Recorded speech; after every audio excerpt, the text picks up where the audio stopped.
मेरे प्रिय आत्मन, कल संध्या एक बात मैंने आपसे कही है। उस संबंध में ही बहुत से प्रश्न उपस्थित हुए। मैंने कल आपको कहा, ईश्वर मर गया है।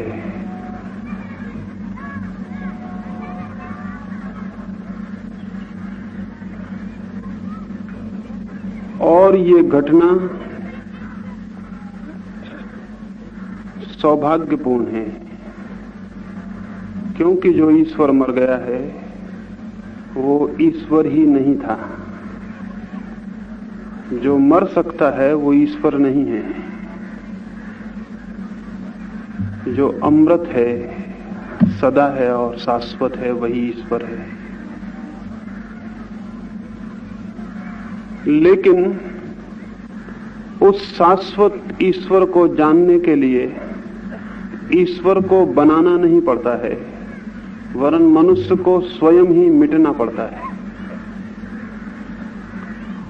उस शाश्वत ईश्वर को पाने के लिए मनुष्य को ईश्वर निर्मित नहीं करना होता, वरन स्वयं को ही पिघला देना होता है और मिटा देना होता है।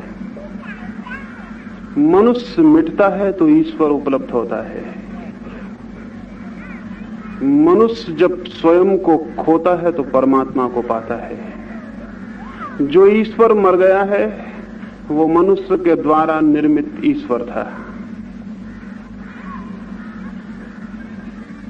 मनुष्य ने जिसे बनाया है वो मिटेगा।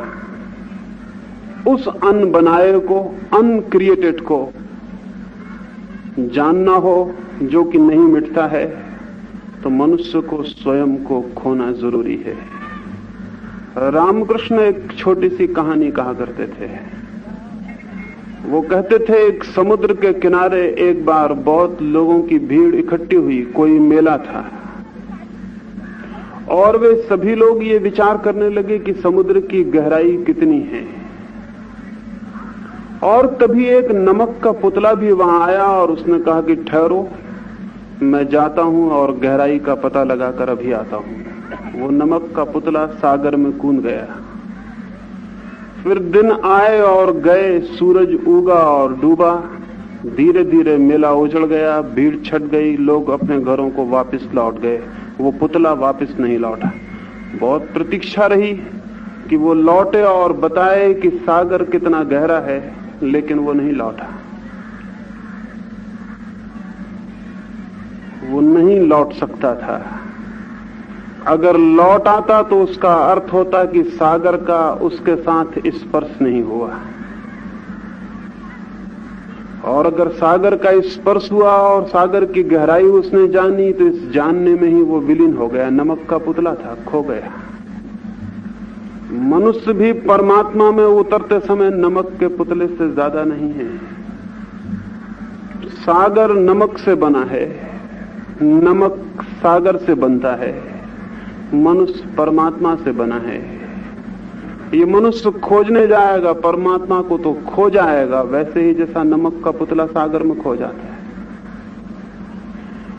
इसलिए मनुष्य ने एक तरकीब ईजाद की ईश्वर से बचने की, और वो ये है, ईश्वर को खोजना उसने बंद कर दिया और ईश्वर का बनाना शुरू कर दिया।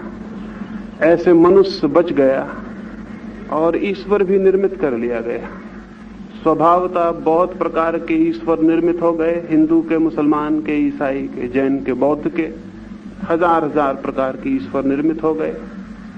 अपनी अपनी रुचि के भगवान सभी लोगों ने बना लिए। ये जो ईश्वर हैं, मैंने कल कहा, ये मर गए हैं और ये शुभ है। तो मुझसे बहुत से प्रश्न पूछे हैं जिनमें अधिक इसी बात से संबंधित हैं। उनको मैं पहले आपको उत्तर दूंगा। पूछा है, ये कैसे पता चला है कि ये ईश्वर मर गया?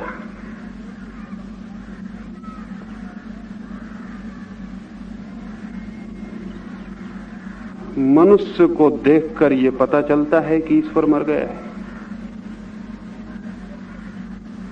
कहीं खोजने से ईश्वर की लाश नहीं मिलेगी, और किसी कब्र पर लगा हुआ पत्थर नहीं मिलेगा कि यहां वो दफनाया गया है, और न जमीन के कोने कोने में खोज लेने पर यह पता लगेगा कि कौन से लोग गवाह हैं जिनके सामने वो मरा हो। नहीं, ईश्वर के मर जाने की गवाही तो हम सारे लोग, एक एक आदमी। जीवन में इतना दुख, जीवन में इतना अंधकार, जीवन में इतनी पीड़ा और इतनी अशांति, किस बात की सूचना है? इस बात की कि जो आनंद का स्रोत था, जो जीवन में प्रकाश का स्रोत था, उससे हमारे संबंध विच्छिन्न हो गए हैं, वो संबंध टूट गया है। एक रात एक घर में एक अंधा आदमी मेहमान हुआ। आधी रात बीत जाने पर जब वो विदा होने लगा तो घर के लोगों ने कहा, रास्ता अंधेरा है, अमावस की रात है, तुम एक लालटेन हाथ में लेते चले जाओ। वो अंधा आदमी हंसने लगा, जैसा कि स्वाभाविक था। उसने कहा कि मेरे हाथ में लालटेन होने या न होने से क्या फर्क पड़ेगा, मैं तो अंधा हूं। रात अंधेरी है या उजाली, और दिन है या रात, इससे भी फर्क नहीं पड़ता, मेरे लिए तो सब अंधेरा है। और हाथ में लालटेन भी होगी तो क्या होगा, आकाश में सूरज होता है तब भी कुछ नहीं होता। बात तो उसकी ठीक थी, लेकिन घर के लोग भी बड़े तार्किक थे, वो मानने को राजी न हुए। उन्होंने कहा कि ये तो सच है कि तुम्हारे हाथ में तुम्हारी आंखों के लिए लालटेन से कोई फर्क ना पड़ेगा, लेकिन दूसरे अंधेरे में आते हुए लोगों को तो लालटेन दिखाई पड़ेगी। वो तो कम से कम तुमसे टकराने से बच जाएंगे, इतना भी क्या कम है। और इस दलील के सामने उस अंधे आदमी को हार जाना पड़ा। वो लालटेन लेके निकला, लेकिन वो कोई 100 कदम ही गया होगा कि कोई आदमी उससे आकर टकरा गया।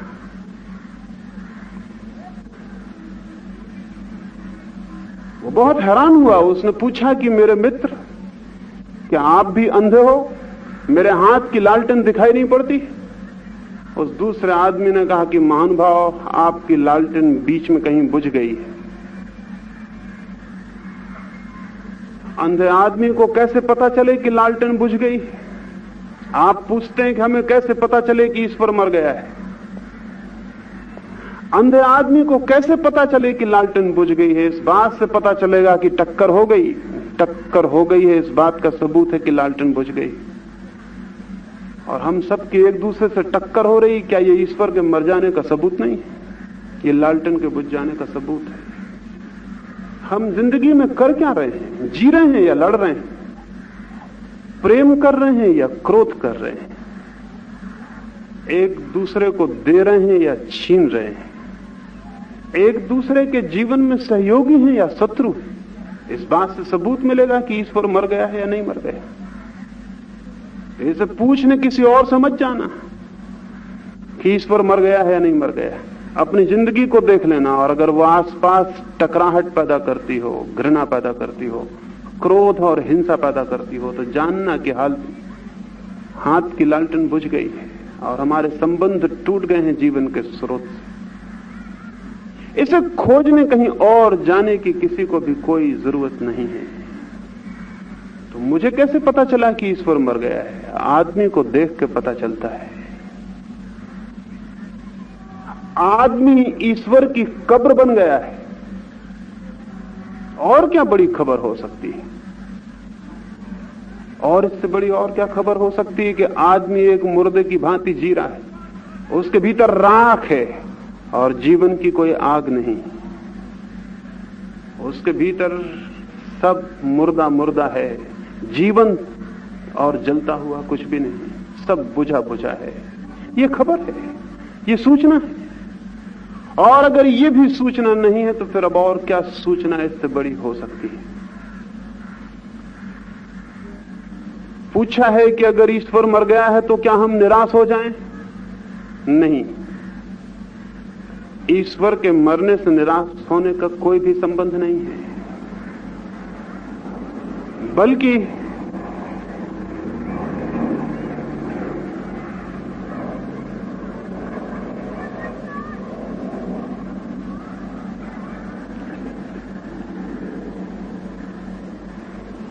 यदि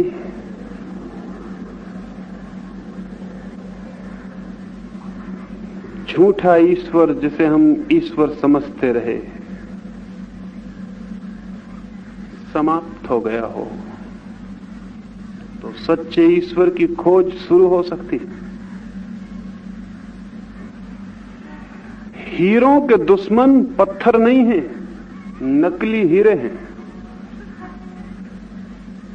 पत्थरों ने हीरों से कोई दुश्मनी नहीं की है, उनसे उनका कोई नाता रिश्ता ही नहीं है। नकली हीरे हीरों के दुश्मन हैं। ईश्वर से उन लोगों का विरोध नहीं है जो कहते हैं ईश्वर नहीं है।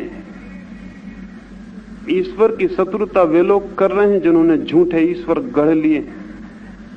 उन्होंने मनुष्य को सच्चे ईश्वर तक जाने से हमेशा के लिए रोक लिया है। इसलिए नास्तिकों से मत घबराना। नास्तिक तो एक दिन अपनी नास्तिकता की पीड़ा से ही आस्तिक हो जाएगा। और कोई अगर नास्तिक है पूरा पूरा तो बहुत दिन तक नास्तिक नहीं रह सकता। उसकी नास्तिकता ही उसे आस्तिकता में ले जाएगी। नास्तिकता तो सीढ़ी है। लेकिन जो झूठे आस्तिक हैं वे कभी आस्तिक न हो सकेंगे, क्योंकि उन्हें नास्तिकता की सीढ़ी उपलब्ध नहीं हुई जिसे पार करके कोई आस्तिक हो सकता है। जिसने कभी पूरे मन से ईश्वर की प्रचलित धारणाओं पर संदेह नहीं किया, वो आदमी कभी भी सच्चे ईश्वर की तरफ गतिमान नहीं हो सकेगा, क्योंकि संदेह ही वो शक्ति थी जो झूठे ईश्वर को गिरा देती। उसने संदेह की उस शक्ति का प्रयोग नहीं किया। उसने झूठे ईश्वर को ही विश्वास कर लिया, प्रचलित धारणा को विश्वास कर लिया। जैसे और सारे लोग विश्वास कर रहे हैं उसने भी विश्वास कर लिया। पूछा है एक प्रश्न कि यदि हम इस तरह संदेह से भर जाएं तब फिर विश्वास कैसे पैदा होगा? क्या आपको यह पता नहीं है कि केवल उन्हीं लोगों के जीवन में और भाग्य में विश्वास की संपदा मिलती है जो सम्यक रूप से संदेह करना जानते हैं, राइट डाउट करना जो जानते हैं। वे ही लोग विश्वास की संपदा को उपलब्ध होते हैं। वे लोग नहीं जो संदेह करने से डरते हैं, क्योंकि जो संदेह करने से डरता है उसका विश्वास झूठा होगा। इसलिए वो संदेह करने से डरता है, क्योंकि वो जानता है कि संदेह किया कि विश्वास गया। इसलिए झूठे विश्वास वाले लोग लोगों को समझाते हैं संदेह मत करना, क्योंकि संदेह की आग में उनके विश्वास जो बिल्कुल कागजी हैं जिंदा नहीं रह सकेंगे, जल जाएंगे। इसलिए जो भी ये समझाता हो कि विश्वास करो संदेह नहीं, समझ लेना कि उसका विश्वास झूठा है। वो संदेह की अग्नि परीक्षा में से गुजरने को राजी नहीं है। जो विश्वास संदेह की अग्नि परीक्षा में से गुजरने को तैयार है वही सत्य है। इसलिए इसके पहले कि आपके पास विश्वास आए, जान रखना कि संदेह की पग ध्वनियां उसके पहले सुननी जरूरी है। जो समग्र हृदय से संदेह करता है उस संदेह में ही वे विश्वास जल जाते हैं जो असत्य हैं, और केवल वे ही सत्य निखर के वापस लौट आते हैं जिन पर कि जीवन को आधारित किया जा सकता है और गतिमान किया जा सकता है। इसलिए संदेह से भयभीत मत होना। संदेह से जो भयभीत हो जाता है वो कभी धार्मिक नहीं हो पाएगा। पूछा है कि मैंने कहा कि पुजारियों ने, पंडितों ने, धर्म पुरोहितों ने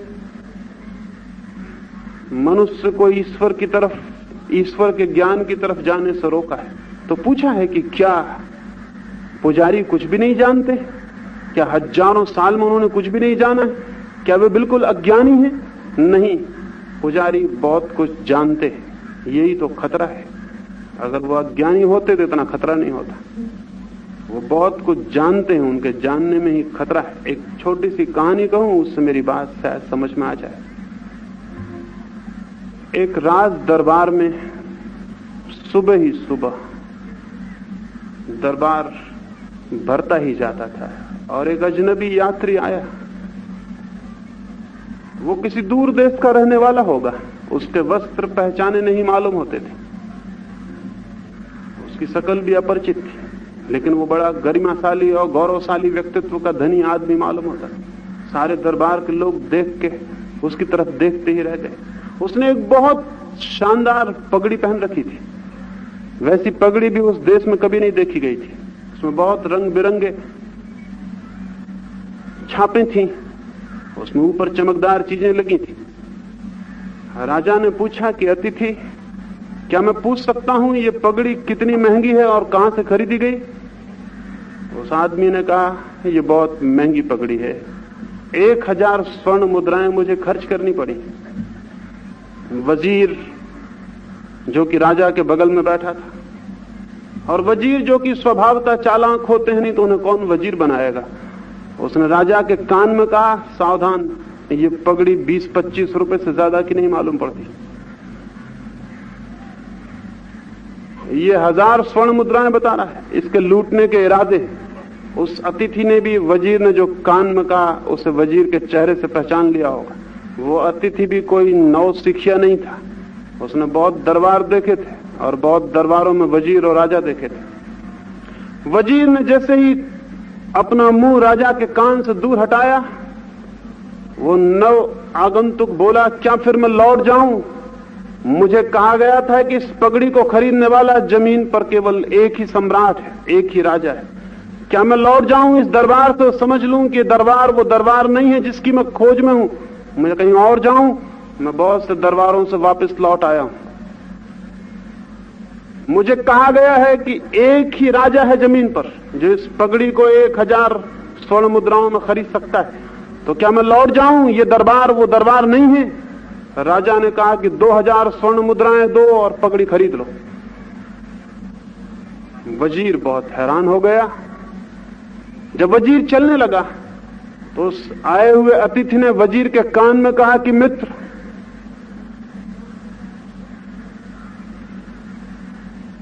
you may be knowing the price of the turban, but I know the weaknesses of the kings. तुम जानते हो कि पगड़ी के दाम कितने हैं, लेकिन मैं राजाओं की कमजोरियां जानता हूं। तो पादरी और पुरोहित और धर्म गुरु ईश्वर को तो नहीं जानते, आदमी की कमजोरियां जानते हैं। आदमी की कमजोरियां जानते हैं और यही उनका खतरा है।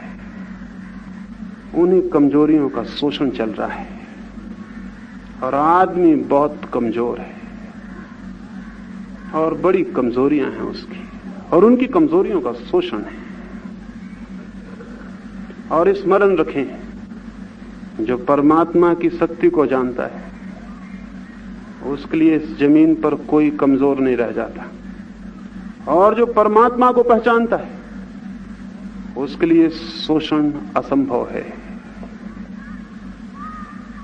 लेकिन मनुष्य का शोषण चल रहा है धर्म के नाम पर, मंदिर और मस्जिद के नाम पर, और हजारों हजारों वर्षों से शोषण चल रहा है, और हम सब उस शोषण में सहभागी हैं।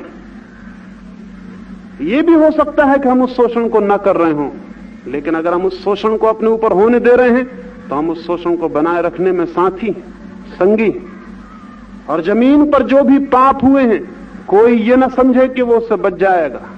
जमीन पर हुए पाप हम सबके सहभाग में घटित हुए, और जमीन पर जो कुछ हो रहा है हम सब एक एक आदमी उसके लिए जिम्मेवार है। कोई ये ना सोचे कि वो बच जाएगा, कोई नहीं बच सकता। हम जाने अनजाने साथ दे रहे हैं, हम सहयोगी हैं। मनुष्य की कमजोरियों का शोषण राजनीतिज्ञ कर रहा है, धर्म गुरु कर रहा है, और न मालूम किस किस तरह के लोग कर रहे हैं। लेकिन सबसे गहरा शोषण धर्म गुरुओं ने किया है।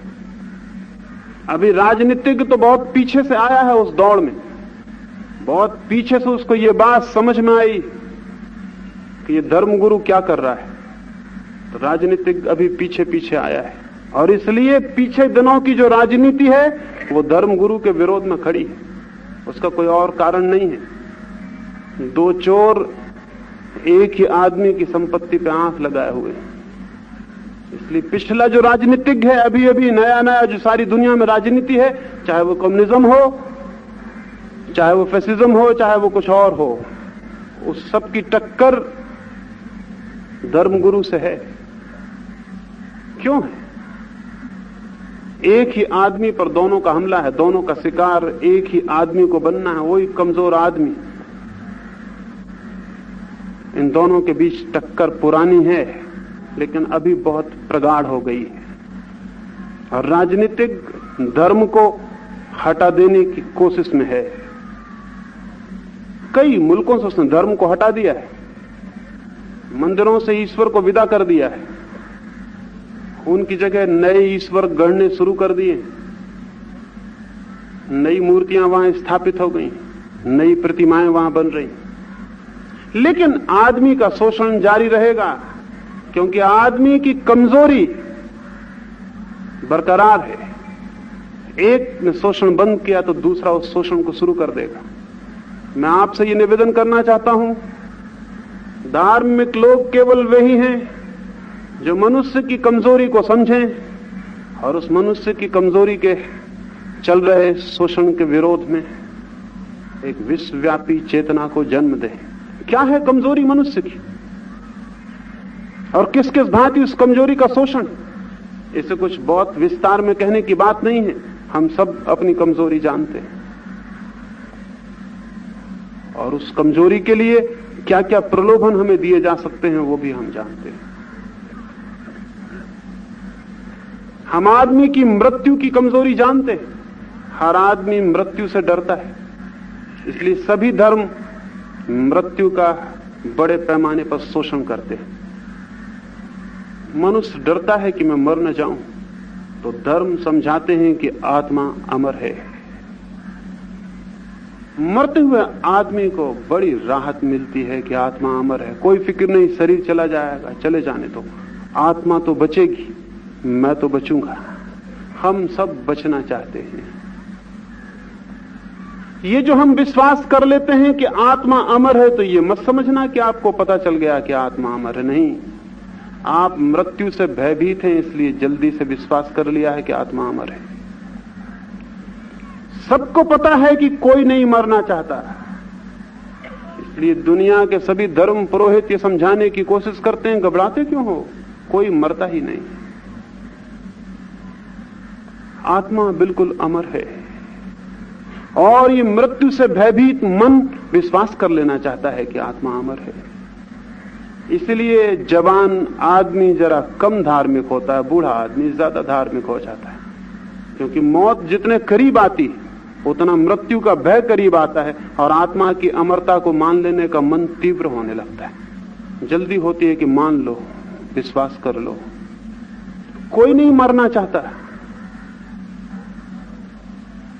ये कमजोरी है हमारे भीतर। और इसीलिए जो कौम जितनी मृत्यु से भय करने वाली होती है, वो कौम उतनी ही आत्मा की विश्वासी होती, अमरता की विश्वासी होती। हम ही हैं जमीन पे, हमसे ज्यादा मौत से और कौन डरता होगा, लेकिन हमसे ज्यादा आत्मा की अमरता की घोषणा करने वाले लोग भी जमीन पे और कहीं नहीं है। इन दोनों बातों में संबंध है, ये दोनों बातें अलग अलग नहीं है, ये दोनों बातें एक ही सिक्के के दो पहलू हैं। तो शोषण है मृत्यु का, उसके भय का, आदमी असुरक्षित है, इनसिक्योरिटी है सब तरफ, कहीं कोई सुरक्षा नहीं मालूम होती, जिंदगी बहुत डमाडोल है, कहीं कोई सहारा नहीं मिलता, आदमी बेसहारा है। आदमी का बेसहारा होना एक कमजोरी है, उस कमजोरी का शोषण धर्म करता है, पंडित पुरोहित करता है, मंदिर और गिरजे करते हैं। वो कहते हैं कोई फिक्र ना करो, बेसहारा कहां हो, भगवान का सहारा लो, भगवान का सहारा लो, भगवान का हाथ थामो।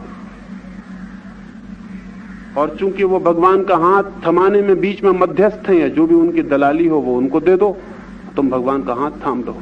आदमी है अकेले में डरा हुआ, घबराया हुआ, अकेले में भय मालूम होता है, जिंदगी बड़ी अकेली है, कोई संगी साथी नहीं मालूम होता।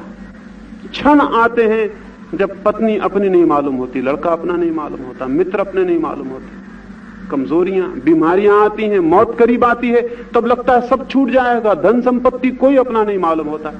तब पुरोहित पास में आता हो, कहता मित्र घबराओ मत, परमात्मा साथी है, उसका नाम जपो, वो तो तुम्हारे साथ है, उसका नाम जपो। और तब इस कमजोरी का शोषण किया जा सकता है।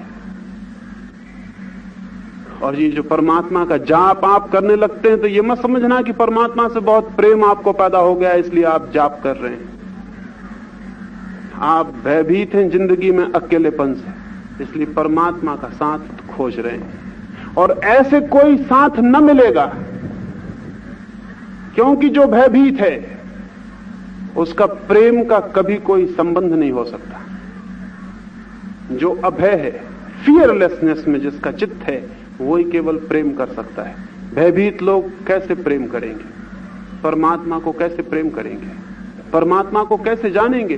फियर तो कुछ भी जानने नहीं देता, लेकिन हमारे भय का शोषण किया जा रहा है। हमें समझाया जा रहा है भयभीत हो जाओ, गॉड फीयरिंग बनो, ईश्वर से डरो। क्यों? क्योंकि अगर ईश्वर से नहीं डरोगे तो पुजारी से कैसे डरोगे? पंडित से कैसे डरोगे? धर्म पुरोहित से कैसे डरोगे? ईश्वर से भयभीत हो जाओ, और जितने भयभीत हो जाओगे उतना ही शोषण किया जा सकता है। अभय व्यक्ति का कोई शोषण नहीं किया जा सकता, लेकिन भयभीत व्यक्ति का शोषण किया जा सकता है। इसलिए धर्म के नाम पर बचपन से ही भय और भय सिखाया जाता है। डरो, हर चीज से डरो, भयभीत हो जाओ। ये सब शोषण है, हमारी सारी कमजोरियों का शोषण है।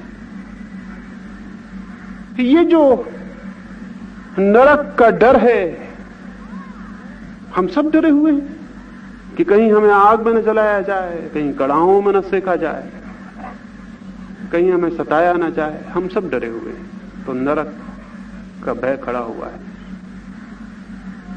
स्वर्ग का प्रलोभन, हम सब प्रलोभित। एक जगह से मैं निकलता था, एक महिला ने लाके मुझे एक कागज दिया, उसके ऊपर लिखा हुआ था कि क्या आप बहुत अच्छे बंगले में रहना चाहते हैं, जहां की मंद मंद हवाएं बहती हों, ठंडी, पास में झरना हो, बड़े बड़े छायादार दरख्त हों। मैं हैरान हुआ कि ऐसी जगह कहां पर है, कौन नहीं रहना चाहेगा। मैंने दूसरा पन्ना पलटा तो उसमें पीछे लिखा है, तो फिर जीसस क्राइस्ट को स्वीकार कर लो। मैं बहुत हैरान हुआ। तो जो जीसस क्राइस्ट को स्वीकार कर लेगा, परमात्मा के लोक में, वो किंगडम ऑफ गॉड में, उसको अच्छे अच्छे मकान, झरनों के किनारे, छायादार वृक्षों के नीचे मिलेंगे। और जो नहीं विश्वास करेगा, नरक में उसका स्थान है। ये कोई जीसस क्राइस्ट के पीछे जो शैतान लगे हैं उनकी ही करतूत है, ऐसा नहीं।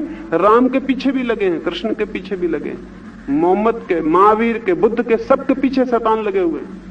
और वो ईजाद कर रहे हैं आदमी की कमजोरी को शोषण करने का। किसका मन नहीं हो जाएगा ठंडी हवाओं वाली दुनिया में रहने का, जहां कोई दुख न व्यापता हो, जहां कोई कष्ट ना आता हो। और कितने सस्ते में, बहुत सस्ते में, कि मंदिर में जाओ, थोड़े से पैसे चढ़ाओ, इतने सस्ते में।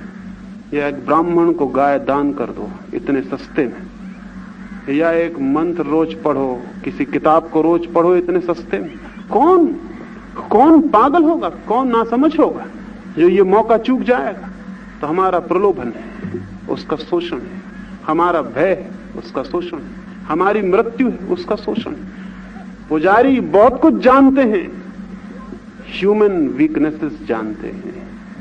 और आदमी को अब तक इस बात का पता नहीं है कि उसकी कमजोरियों का कितना शोषण हुआ है और कितना शोषण हो रहा है। दुनिया में सच्चे धर्म का जन्म तभी होगा जब हम मनुष्य को उसकी कमजोरियों से मुक्त करने में लगेंगे, ना कि उसकी कमजोरियों का शोषण चलने देंगे। मनुष्य को उसकी कमजोरियों से मुक्त करना है। मनुष्य को अभय, अलोभ, स्वतंत्रता, विचार, ये सब देने, ताकि उसके भीतर एक गरिमा, चिंतन की, चेतना की, एक गौरव जीवन का खड़ा हो सके, ताकि वो हर शोषण के विरोध में उसके भीतर एक बगावत, एक विद्रोह, एक रिबेलियन खड़ा हो सके। ऐसे लोग एक धार्मिक दुनिया की शुरुआत बनेंगे। ये डरे हुए भयभीत लोग नहीं, ये घुटने टेक कर जमीन पर बैठे हुए, हाथ जोड़े आकाश की तरफ बच्चे मांगते हुए, बीमारियां ठीक करने की प्रार्थनाएं करते हुए लोग नहीं, ये स्वर्ग में स्थान पाने की कोशिश में लगे हुए लोग नहीं, ये नरक से बचने की कोशिश में लगे हुए लोग नहीं, ये मंदिर बना के स्वर्ग में अपना कोई रिजर्वेशन कराने वाले लोग नहीं। इन लोगों से दुनिया धार्मिक नहीं होगी, इनसे उस ईश्वर का अवतरण जमीन पर नहीं हो सकता जो कि सच्चा ईश्वर है।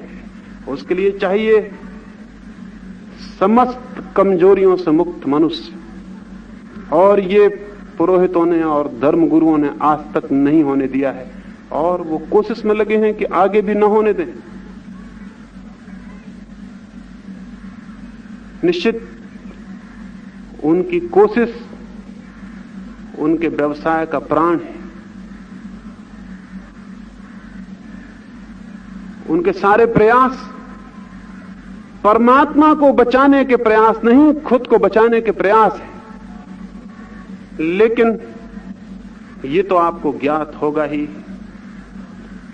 कि हम जब भी कोई गलत काम करना चाहते हो तो अच्छे नारे ईजाद कर लेना चाहिए।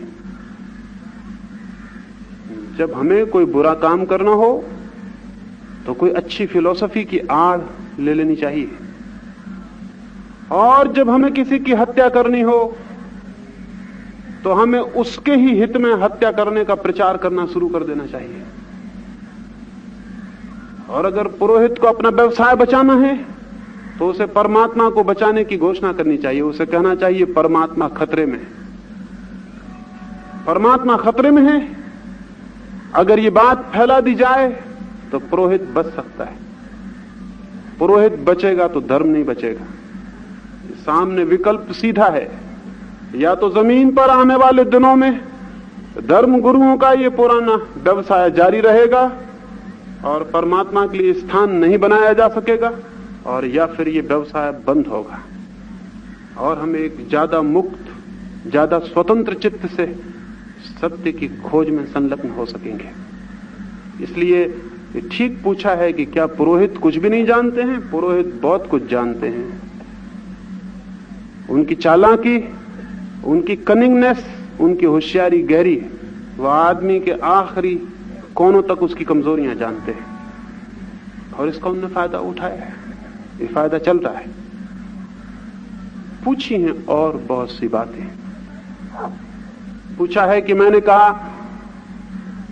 कि शास्त्र को न माने, शब्द को न माने, तब तो फिर हम अकेले छूट जाएंगे। फिर हम क्या मानेंगे? अकेले छूटने से इतने भयभीत क्यों होते हैं? और न मानने की स्थिति इतना डर क्यों लाती है? क्या ये ख्याल में कभी नहीं आता कि न मानने को अगर एक क्षण के लिए भी चित्त ठहर जाए तो एक क्रांति हो जाएगी? न मानने की एक क्षण की स्थिति में भी क्रांति हो सकती है। न मानने का क्या मतलब? न मानना, नॉन एक्सेप्टेंस का मतलब क्या है? उसका मतलब यह है कि मैं बाहर से आए हुए किसी भी ज्ञान को स्वीकार करने को राजी नहीं हूं। क्यों? इसलिए कि मैं उस ज्ञान का प्यासा हूं जो कि भीतर से आए। इसलिए मैं ठहरूंगा। ये बाहर के ज्ञान का अनादर नहीं है, ये बाहर के ज्ञान का तिरस्कार नहीं है, ये गीता कुरान का अनादर नहीं है। सिर्फ इतना निवेदन है खोजी का कि मैं उस ज्ञान को पाना चाहता हूं जो प्राणों के प्राणों से उठता है। मैं उसको खोजना चाहता हूं जो मेरे भीतर कहीं है। इसलिए ठहरो। जो बाहर का है, चाहे महावीर कहते हो, चाहे बुद्ध, चाहे कोई, अभी मैं कह रहा हूं कुछ बातें, कोई भी जो बाहर से कह रहा है उससे कहो कि ठहर जाए, वो विचार बाहर रुक जाए। कहीं ऐसा ना हो कि बाहर का विचार आए और मेरे सारे चित्त को घेर ले और मैं बाहर के विचार में इस भांति कैद हो जाऊं कि मुझे ये भूल ही जाए कि भीतर मेरे अज्ञान है। ये हुआ है। पांडित्य में ज्ञान का भ्रम पैदा हो जाना बिल्कुल रोज की घटना है। जब बहुत सी बातें हमें मालूम हो जाती हैं, बहुत सी इंफॉर्मेशन, बहुत सी सूचनाएं इकट्ठी हो जाती हैं, तो हमें ख्याल पैदा हो जाता है कि हम जानते हैं। और ये ख्याल वो भीतर जो अज्ञान बैठा हुआ है, जहां हम कुछ भी नहीं जानते, कुछ भी नहीं, पता भी नहीं है कि कैसे जन्म हुआ, पता भी नहीं है कैसे मृत्यु आ जाएगी, पता भी नहीं है ये जो जीवन चल रहा है क्या है, ये भी पता नहीं है ये श्वास क्यों चल रही है, कुछ भी पता नहीं है। इग्नोरेंस गहरी है, अज्ञान बहुत गहरा है, कुछ भी पता नहीं है। क्या पता है आपको? क्या पता है किसी को भी? एक एक श्वास भी अपरिचित है, लेकिन फिर भी हम ज्ञान इकट्ठा कर लेते हैं और उस ज्ञान की छाया में और भ्रम में भूल जाते हैं इस गहरे अज्ञान को। ये खतरनाक स्थिति हो जाएगी। मौत उस सारे ज्ञान को छीन लेगी और रह जाएगा हाथ में केवल अज्ञान। इसलिए समझदार वे नहीं हैं जो ज्ञान को पकड़ के ज्ञानी हो जाते हैं। समझदार वे हैं जो बाहर के ज्ञान को कहते हैं ठहरो, अज्ञान मेरा है, ये ज्ञान तो पराया है। जिस दिन मेरा ही ज्ञान होगा वही मेरे अज्ञान को तोड़ सकेगा। स्मरण रखें, अज्ञान मेरा है, ज्ञान दूसरों का है। दूसरों का ज्ञान मेरे अज्ञान को कैसे तोड़ सकता है? मेरा ज्ञान ही मेरे अज्ञान को तोड़ सकता है। मेरा ज्ञान कैसे पैदा हो? उसकी पहली शर्त तो यह है कि मैं पराये और उधार ज्ञान को स्वीकार ना करूं। स्वीकार कर लिया तब तो खोज ही बंद हो जाएगी। अगर मैं स्वीकार ना करूं और अपने अज्ञान में ठहरा रह जाऊं, क्या होगा? पूछा है कि फिर तो हम अज्ञानी रह जाएंगे। नहीं, अगर एक मकान में आग लगी हो और आप मकान के भीतर हो और आपको पता लग जाए कि बाहर आग लगी और लपटें आपको दिखाई पड़ने लगे, तो आप क्या पूछेंगे? फिर किसी से आप पूछेंगे कि अब मैं क्या करूं? क्या आप अलमारियां खोल के कोई शास्त्र निकालेंगे और विचार करेंगे कि जब आग लगी हो चारों तरफ तो क्या करना चाहिए? या आप उस भवन में किसी गुरु की तलाश करेंगे, उसके चरणों में बैठेंगे, कहेंगे कि हे गुरुदेव, अब मुझे मार्ग सुझाइए कि जब आग लगी हो तो क्या करना चाहिए? नहीं, गुरुदेव भी उसी मकान के भीतर रहेंगे, वो शास्त्र वहीं जलते रहेंगे और आप आग के देखते ही बाहर हो जाएंगे। फिर आप किसी से पूछने नहीं जाएंगे कि क्या करूं। आग का दिखाई पड़ना कि वो लगी है आपके सारे प्राणों को इकट्ठा कर देता है। आपकी सारी जीवंत ऊर्जा संगठित हो जाती है। आप एक क्षण में पाते हैं कि न कोई शैथिल्य है, न कोई आलस्य है, न कोई निद्रा है। एक क्षण में आप पाते हैं कि कोई प्रमाद नहीं, कोई सुस्ती नहीं। एक क्षण में आप पाते हैं कि विचार सतेज है, चेतना जागृत है और आप पूछते नहीं किसी से मार्ग, लपटों में मार्ग खोजते, बाहर निकल जाते। बाहर निकल के शायद आपको ख्याल आए कि गुरुदेव भीतर रह गए हैं, शास्त्र भीतर रह गए हैं जिनको हम ला नहीं पाए और जिनको हम देख भी नहीं पाए कि उनमें क्या लिखा था, कि हम क्या करें। आग लगी हो और उसका पूरा तथ्य दिखाई पड़ जाए तो उस तथ्य के दर्शन से जीवन में एक क्रांति घटित होती है। अज्ञान का पूरा दर्शन हो जाए तो वो आग लगे होने से भी ज्यादा भयानक, ज्यादा तीव्र, ज्यादा उत्कट पीड़ा और ताप उत्पन्न करता है। और ये ख्याल आ जाए कि मैं बिल्कुल अज्ञानी हूं, तो उस अज्ञान के बाहर निकलने की एक तीव्र ज्वलंत अभीप्सा, आकांक्षा प्राणों के कण कण में पैदा हो जाती। वही आकांक्षा अभीप्सा बाहर ले आती। कोई गुरु बाहर नहीं लाता। लेकिन अगर अज्ञान का बोध ही दब जाए, घर में आग लगी हो और कोई बैठ के हमें समझा रहा हो कि कहां आग है, ये तो सब माया है, तुम तो राम राम जपो, और हम आंख बंद करके राम राम जप रहे हो और मन में सोच रहा हूं कि कहां आग लगी है, आग तो लगी ही नहीं है, ये हम बैठे वहां सोचते रहें तो जरूर फिर बाहर निकलना असंभव हो जाएगा। आग हमें लेकर ही समाप्त होगी। और यही हुआ है, जीवन में यही हो रहा है। उधार ज्ञान हमें सुला देता है, जगाता नहीं। उधार ज्ञान सुला देता है, जगाता नहीं। निद्रा लाता है, जागृति नहीं लाता।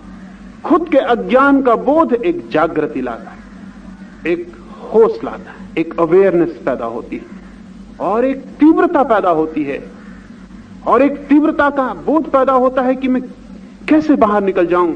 सारे प्राण संलग्न हो जाते हैं, और जिस व्यक्ति के भीतर भी सारे प्राण संलग्न हो जाएं किसी प्यास में, प्राप्ति निश्चित है। वो प्यास को पार कर जाएगा, अतिक्रमण कर जाएगा। एक फकीर था फरीद, एक नदी के किनारे एक झोपड़े में रहता। एक आदमी एक सुबह सुबह आया और उसने कहा कि मुझे ईश्वर के दर्शन करने हैं। कई लोगों को ये फितूर पैदा हो जाता है ईश्वर के दर्शन करने का। कई लोगों को ये सनक चढ़ जाती है कि ईश्वर के दर्शन करने। उस आदमी को भी चढ़ गई होगी, कई कारण हैं चढ़ जाने के। वो गया फरीद के पास और कहा कि मुझे ईश्वर के दर्शन करने।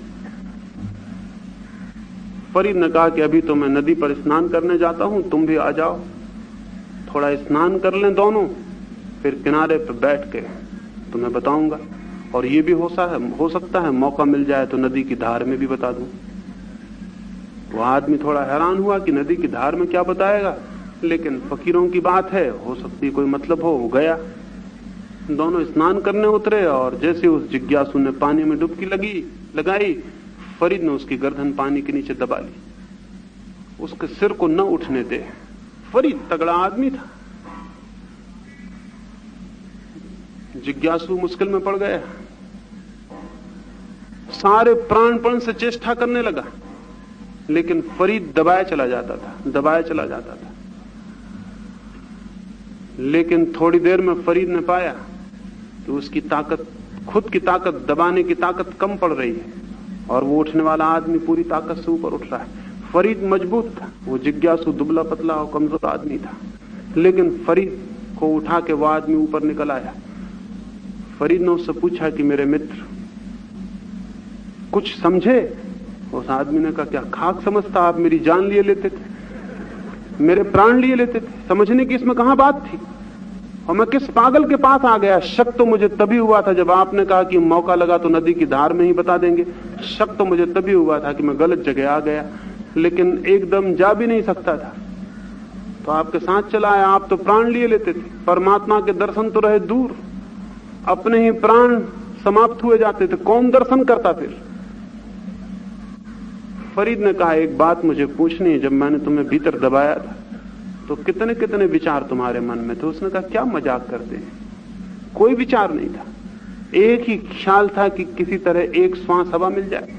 फरीद ने पूछा, कितनी देर तक वो ख्याल रहा? उसने कहा, वो भी थोड़ी दूर तक रहा, और जब सारे प्राण संकट में पड़ गए तो वो ख्याल भी मिट गया, फिर ख्याल कोई भी ना रहा, बस एक अनजानी अबूझ प्रेरणा थी जो ऊपर उठा रही थी। कोई ख्याल नहीं था, कोई विचार नहीं था, कुछ ऊपर उठ रहा था भीतर से। सारे प्राण संलग्न थे, एक एक कण संलग्न था। इसका कोई ख्याल नहीं था, ये हो रहा था, इसका कोई ख्याल नहीं था, इसका कोई विचार नहीं था, इसका कोई आइडिया नहीं था कि ये मैं करूं या ये मैं कर रहा हूं, ऐसा कुछ भी नहीं था, ये हो रहा था। कोई प्राणों में जग गया था और ऊपर उठ रहा था, और तब मेरी सारी शक्ति इकट्ठी हो गई थी। और तब जैसे ही मेरी सारी शक्ति इकट्ठी हुई, मैंने पाया कि आप बहुत कमजोर हैं, आपके हाथ ढीले पड़ने लगे, मैं ऊपर आ गया। फरीद ने कहा कि जिस दिन ईश्वर की खोज में इतने ही गहरे अज्ञान में डूबोगे, इतने ही गहरे जिस दिन प्यास में डूबोगे, उस दिन कोई ताकत तुम्हें रोक ना पाएगी। तुम पाओगे कि तुम अतिक्रमण कर गए, तुम पार कर गए वो सीमा जहां तुम मिट जाते हो और परमात्मा शुरू हो जाता है। शास्त्रों और शब्दों से नहीं मिलता ज्ञान, ज्ञान मिलता है प्राणों की समग्रीभूत प्यास से, इंटीग्रेटेड थर्स्ट। जब सारे प्राण इकट्ठे हो जाते हैं किसी प्यास में तो ज्ञान उपलब्ध होता है। ज्ञान शास्त्रों से सीखा गया उपक्रम नहीं है, बल्कि प्राणों की प्यास में और अभीप्सा में पाई गई अनुभूति है। ज्ञान इसलिए बाहर से उपलब्ध नहीं होता, क्योंकि प्यास भीतर है, और भीतर की कोई प्यास बाहर के किसी पानी से न बुझ सकेगी।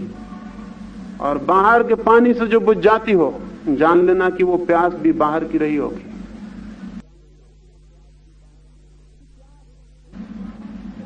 वो जो प्राणों की प्यास है, उस प्यास के ही इकट्ठे हो जाने में उसकी तृप्ति छिपी है। प्यास ही प्राप्ति है, लेकिन हम बाहर ज्ञान खोजते हैं और उसको पकड़ लेते हैं, और जब पकड़ लेते हैं तो द्वार बंद हो जाते हैं, खोज बंद हो जाती है, प्यास शिथिल हो जाती है, प्राण इकट्ठे नहीं हो पाते।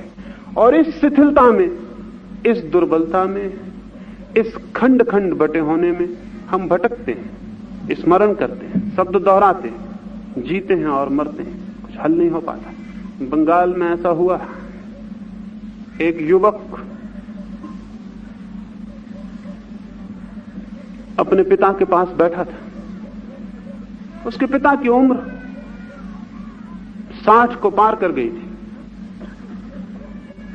उसके पिता ने उस युवक को कहा कि हो सकता है कि कुछ ही दिन का मेहमान मैं और हूं, लेकिन मैंने तुम्हें ना तो कभी मंदिर जाते देखा, ना कभी धर्म की पुस्तक पढ़ते देखा, ना कभी मैंने सत्संग करते देखा। तो मैं तुम्हें यह अंत में कहूं कि कुछ उस तरफ भी ध्यान दो। उस युवक ने कहा, कुछ ध्यान? कैसी बातें करते हैं आप? परमात्मा भी कुछ ध्यान से पाया जा सकता है? कुछ ध्यान से? उसने कहा कि मैं तो जहां तक सोच पाया हूं वो यही कि कुछ ध्यान तो आपको देते हुए मैं रोज देखता हूं। रोज सुबह आप मंदिर जाते हैं, कुछ ध्यान मंदिर में देते हैं, शेष ध्यान दुनिया में देते हैं। और मुझे शक ये है कि जो 23 घंटे दुनिया में रहता हो, वो 1 घंटे मंदिर में कैसे रह सकता है? और जो मंदिर की सीढ़ियों तक फिल्मी गाने गुनगुनाता हो, वो मंदिर के भीतर भजन कैसे गा सकता है? हो सकता है कि मंदिर के भीतर भजन ही गाता हो, लेकिन उनका मूल्य फिल्मी गाने से ज्यादा नहीं हो सकता, क्योंकि गुनगुनाने वाला वही है जो सीढ़ियों के बाहर था, वही सीढ़ियों के भीतर भी है। और सवाल गुनगुनाने वाले का है, सवाल ये नहीं है कि वो क्या गुनगुनाता है। आप क्या पढ़ते हैं ये सवाल नहीं है, आप क्या हैं ये सवाल है। आप चाहे वेद शास्त्र पढ़िए, चाहे कोक शास्त्र पढ़िए, या चाहे कुछ और पढ़िए, आप हैं, और आपके ऊपर निर्भर है सारी बात। किताब वैसी हो जाएगी जैसे आप हैं। जिस मंदिर में आप प्रवेश करेंगे वो मंदिर आप जैसा हो जाएगा, और जिस भगवान का आप हाथ पकड़ लेंगे पाएंगे कि भगवान आप जैसा हो गया, क्योंकि आप असली बात हैं।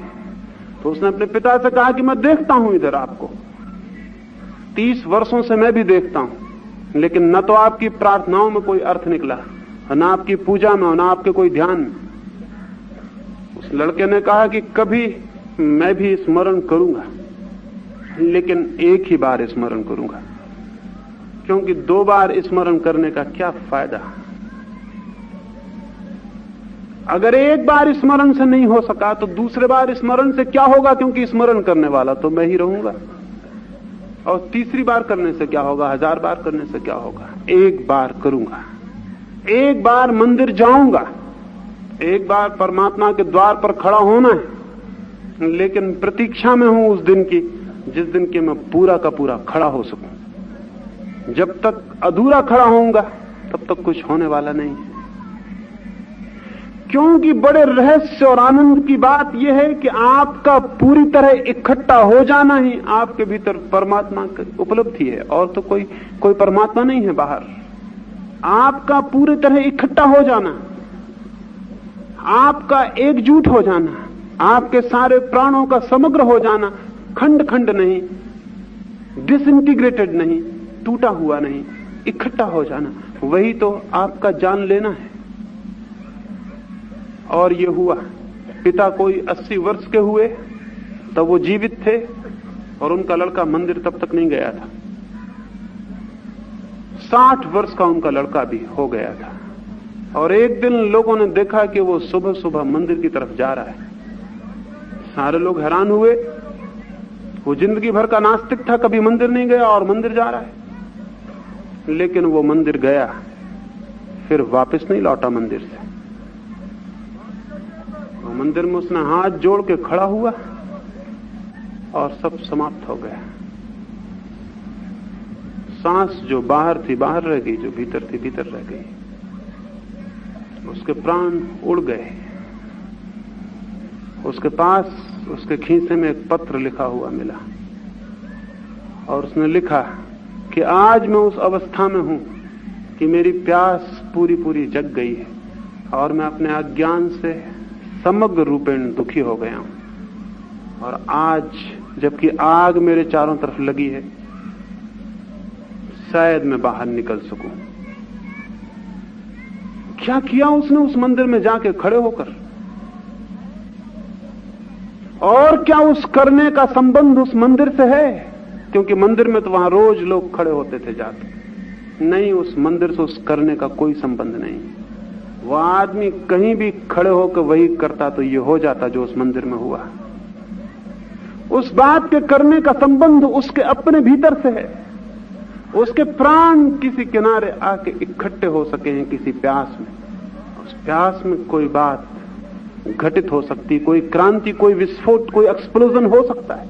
धर्म एक एक्सप्लोजन है, एक विस्फोट है, और केवल उन्हीं के भीतर होता है जो अपनी अज्ञान की पूरी पूरी पीड़ा को जीते हैं और झूठे ज्ञान में उसको छिपाते नहीं। तो इसलिए मैंने कहा कि नहीं, किताबें नहीं, शास्त्र और वेद और कुरान और बाइबल नहीं, महावीर और बुद्ध के वचन नहीं, किसी के भी वचन नहीं ले जा सकेंगे वहां जहां परमात्मा है। वहां तो ले जाएगी वो प्यास जहां आप हैं। तो ये शब्द और शास्त्र इस प्यास को शिथिल ना कर दें, इस प्यास को ढांक ना दें, इस चिंगारी के ऊपर राख ना बन जाएं। बन गए हैं राख। इसलिए ज्ञानी मुश्किल से ही, ये तथाकथित ज्ञानी मुश्किल से ही सत्य को कभी जान पाते हैं। अब तक सुना तो नहीं कि किसी पंडित ने सत्य जाना हो। अब तक ऐसा सुना नहीं, अब तक ऐसा हुआ नहीं, होगा भी नहीं। ये जो मैंने कहा तो पूछा है, तो क्या ये सब व्यर्थ हैं? क्या इन सबको फेंक दें? अगर इनको फेंकने गए तो उसका मतलब होगा कि इनमें कुछ ना कुछ अर्थ है, तभी तो फेंकने गए। अगर इनमें आग लगाने गए तो उसका मतलब यह हुआ कि इनसे भयभीत हैं इसलिए आग लगाने गए। नहीं, दोनों स्थितियों में हम बाहर की चीज को बहुत मूल्य दे देते हैं। या तो हम कहते हैं हम पूजा करेंगे, और या हम कहते हैं हम आग लगा देंगे। लेकिन दोनों हालत में हम पूजा करें तो, आग लगाएं तो, बाहर से ही बंधे रहते हैं। नहीं, मैं ये नहीं कह रहा हूं कि पूजा मत करिए, आग लगा दीजिए, क्योंकि आग लगाने वाला भी उस शास्त्र को मानने वाला है, तभी तो इतनी मेहनत कर रहा है कि आग लगाने जा रहा है। नहीं, आग लगाने का सवाल नहीं है, न पूजा करने का सवाल है। सवाल इस सीधे से सत्य को जानने का है कि क्या जो भी मैं बाहर से सीख लेता हूं वो मेरा ज्ञान बन सकता है? नहीं, वो केवल मेरी स्मृति बनता है, मेमोरी बनता है, ज्ञान नहीं, नॉलेज नहीं। स्मृति कितनी ही ज्यादा संग्रहित हो जाए, वे उत्तर झूठे हैं। किसी ने कहा है कि अगर बचपन से हमें गीता और वेद और उपनिषद की कथाएं ना बताई गई होती और हमारी मां ने और हमारे पिता ने हमें शिक्षा न दी होती तो हम आपकी बात सुनने ही नहीं आते। ये हो सकता था कि मेरी बात सुनने आप ना आते, आने की कोई बड़ी जरूरत भी नहीं थी। लेकिन इन बातों को सीख के अगर आप मेरी बात सुनने आए हैं तो एक बात स्मरण रखना, सुनने के भ्रम में होंगे, सुन न पाएंगे, क्योंकि ये बातें बीच में आ जाएंगी और सुनने ना देंगी। और ये भी ख्याल में मत रखना, ये पूछा है प्रश्न में कि अगर हमने ये गीता और ये सब बातें नहीं पढ़ी होती तो हमारे मन में ईश्वर का ख्याल ही कैसे पैदा होता? कैसा पागलपन है। अगर सारी किताबें नष्ट हो जाएं तो आप सोचते हैं कि ईश्वर नष्ट हो जाएगा। अगर सारी दुनिया की किताबें जला के खाक कर दी जाएं तो क्या आप सोचते हैं कि फिर दुनिया में वो लोग पैदा नहीं होंगे जो ईश्वर की खोज करेंगे? तो ईश्वर फिर बड़ा कमजोर है जो किताबों पर निर्भर है। ईश्वर बड़ा कमजोर है। और तब तो ये ईश्वर बहुत बढ़ जाना चाहिए, क्योंकि प्रेस की ताकत बहुत बढ़ गई है, छापेखाने बहुत है, और कोई 5000 किताबें हर सप्ताह छपती हैं। तब तो दुनिया में थोड़े दिन में ईश्वर खूब बढ़ जाएगा। लेकिन क्या आपको पता है कि जितनी किताबें बढ़ती हैं उतना ईश्वर कम होता चला जाता है? उल्टा संबंध है दोनों के बीच कुछ। असल में कोई ईश्वर की खोज की प्रेरणा किताबों से नहीं आती है। ईश्वर की खोज की प्रेरणा तो जीवन के दुख से आती है, जीवन की पीड़ा से आती है, अशांति से आती है। जब तक हृदय में दुख है, पीड़ा है और अशांति है, तब तक ईश्वर की खोज पैदा होती रहेगी, चाहे शास्त्र रहें और चाहे जाएं। बल्कि शास्त्रों के कारण सस्ते संतोष मिल जाते हैं। अगर शास्त्र न हो तो सस्ते संतोष मिलने असंभव हो जाएंगे। तब तो आदमी को अपनी ही खोज करनी पड़ेगी और अपने ही श्रम से कुछ पाना पड़ेगा और उसी से संतोष मिल सकेगा। तो मेरा निवेदन है, आग लगाने को नहीं कहता हूं, क्योंकि आप जो पूजा करते थे अगर आपने आग भी लगाई तो वो आपकी पूजा से भिन्न नहीं होगी। शास्त्र के साथ कुछ करने को नहीं कह रहा हूं, मेरी बात को गलत नहीं समझ लेना। आपके साथ कुछ करने को कह रहा हूं। सवाल गीता के साथ नहीं है, आपके साथ है। कुरान और बाइबल के साथ नहीं है, आपके साथ है। आपका चित्त ऐसा होना चाहिए जो शब्द से और शास्त्र से मुक्त हो, जो शब्द और शास्त्र से बंधा हुआ ना हो, जो स्वतंत्र हो, क्योंकि स्वतंत्रता ही सत्य की खोज की पहली शर्त है। एक दो छोटे छोटे गैर गंभीर प्रश्न हैं, उनकी भी मैं बात कर लूं, फिर कुछ जो प्रश्न रह जाएंगे उनकी मैं परसों बात करूंगा। किसी ने मुझसे पूछा, कल मैंने कहा कि एक बंदर ने मुझे कहा है कि आदमी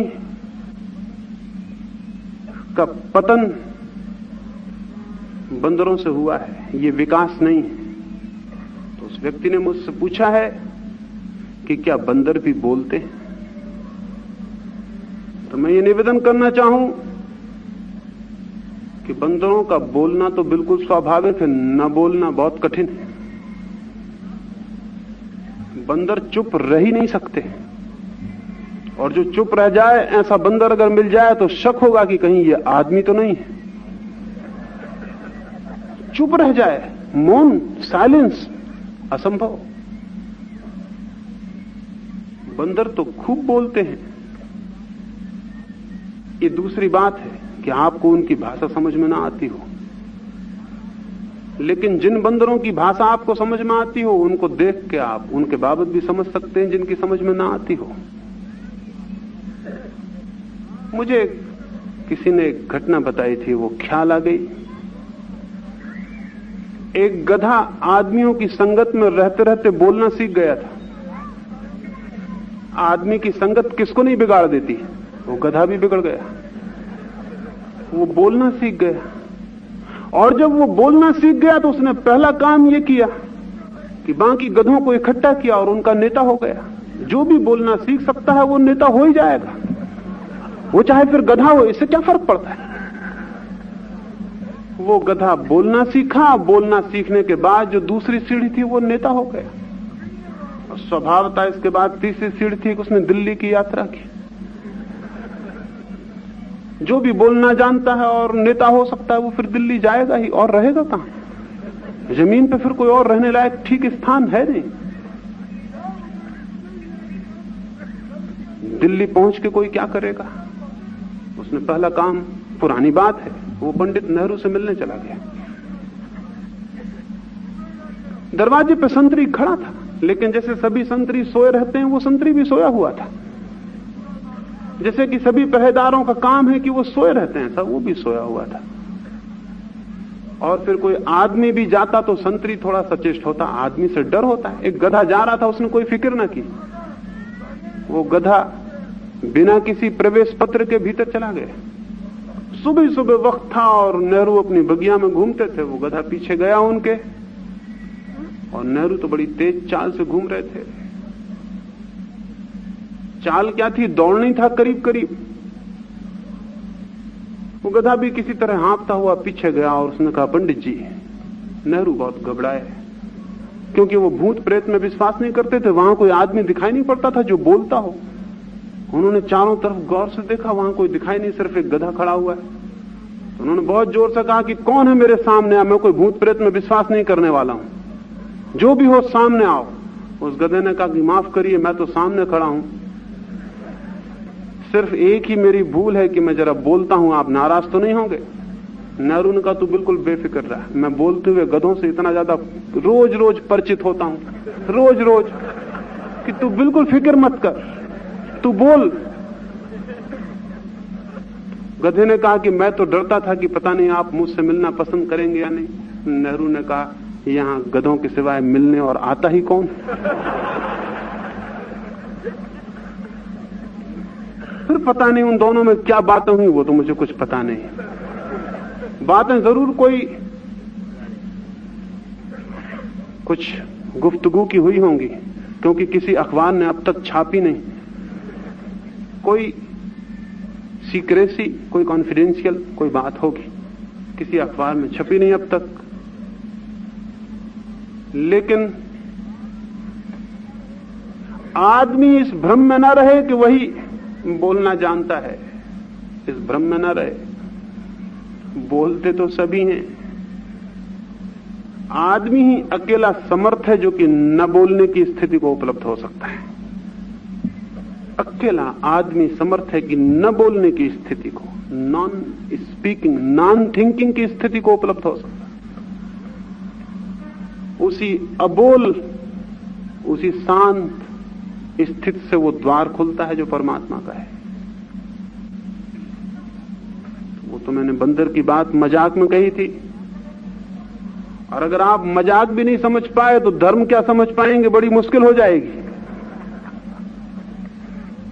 और लोग इतने गंभीर हो गए हैं दुनिया में कि मजाक भी नहीं समझ पाते, परमात्मा को क्या समझ पाएंगे? बहुत कठिन है।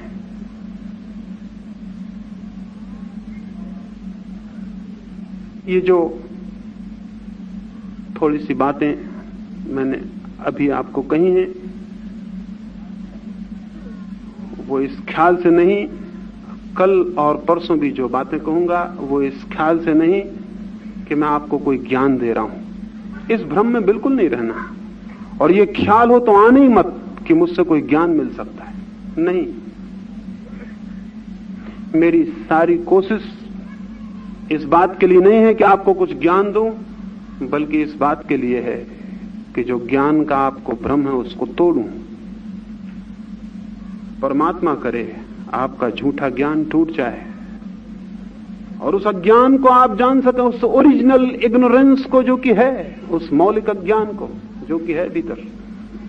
तो शायद उस अज्ञान में वो पीड़ा, वो ताप, वो घबराहट पैदा हो, वो संताप, वो एंग्विश पैदा हो, वो प्राण इतने तड़फड़ा जाएं कि उस तड़फड़ाहट से आपके जीवन में क्रांति हो जाए। उसी अज्ञान के लिए इन 4 दिन कोशिश करूंगा। मैं तो अज्ञान सिखाता हूं, इसलिए मेरी बातें अगर ठीक न लगती हो तो कोई हैरान होने की बात नहीं है, क्योंकि अज्ञान सिखाने वाला ठीक नहीं लग सकता है। ज्ञान सिखाने वाला ठीक लग सकता है, क्योंकि उससे आपको सीख के लौटते हैं। अज्ञान सिखाने वाला तो आपसे कुछ और छीन लेता है। आप घर जाते हैं तो और कुछ खो के जाते हैं। परमात्मा करे किसी दिन आप घर ऐसे जाएं कि आप सब खो के चले जाएं, तो शायद उसी दिन घर पहुंचते से आपको जो मिले वो परमात्मा हो। मेरी बातों को इतने प्रेम और शांति से सुना, उससे बहुत अनुग्रहित हूं। सबके भीतर बैठे परमात्मा को प्रणाम करता हूं। मेरे प्रणाम स्वीकार करें।